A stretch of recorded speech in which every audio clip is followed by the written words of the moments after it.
we took 3 trades. We took the QQQ puts that got stopped out for anywhere from $1 to $3 loss, depending where you got filled. And then, calls, and then QQQ puts, which we entered in on the retested top yellow box, which went for 150%. I think if we held throughout the day, it went for 400% or a little more.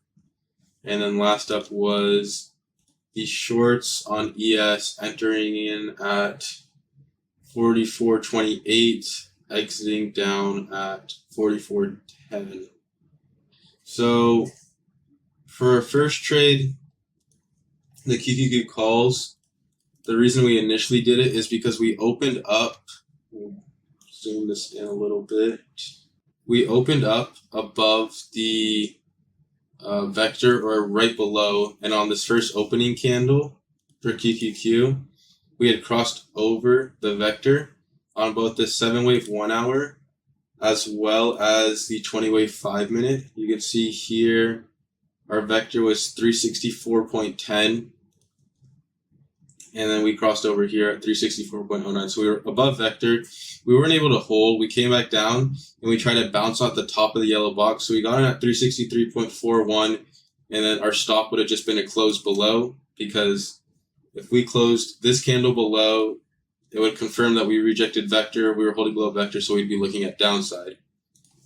So we closed below by, 3 cents. So we just closed for the $1 to $2 loss, whatever we got filled at. Came back down. And then when we came up and retested the top yellow box, that's when we entered in puts, because we were holding below. We had 2 closes below vector. And on this third candle, we came up to retest and reject it again. So we entered in puts. The first target was pivot, then bottom of yellow box. Right before bottom of yellow box, we pointed out this morning that on the 10-wave 15 minute, I believe it was. Nope, one more. 20-wave 5 minute. So initially in the morning, we were looking at a possible bounce for calls between 362 to 361.9. So that was our second trim spot. And you can see it played out pretty well with trimming at 361.9. And then we went from 361.88 or 87 back up to 362.75. So we'd already got a trim off, so we were able to hold at this point. But then when we broke below that, the next target was, if you go to the 20-wave 5 minute, you would think that there wasn't much room for downside because of the 10% odds being right here. But then what we did is we load up 10 days to load. And you can see that below this 362 or this 361.9, which we originally were looking at a bounce at, we had room all the way down to this 360.8. So that's what we did. We held, came all the way down to 368, almost to the penny. I think we were about 10 cents below, and trimmed again there for 150%. And then after that, we bounced again. This is where we got stopped out, break even.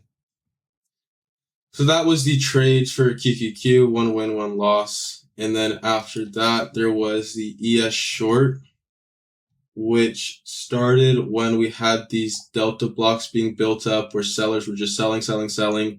And you can see we typically when we're above 5,000 on these delta blocks, that's when you really know sellers or buyers are putting in a lot of effort.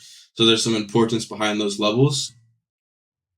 So when we had these minus 6,000, minus 9,000, I believe at one point they were up to 10,000 or so, we marked it out as resistance because sellers were trying so hard to hold below this level.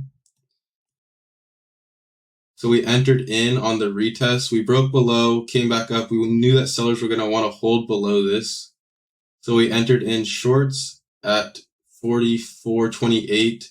And on top of sellers wanting to maintain this level and hold us below, that was also the 1,000-day yellow box average, this dashed yellow line. So that was our entry.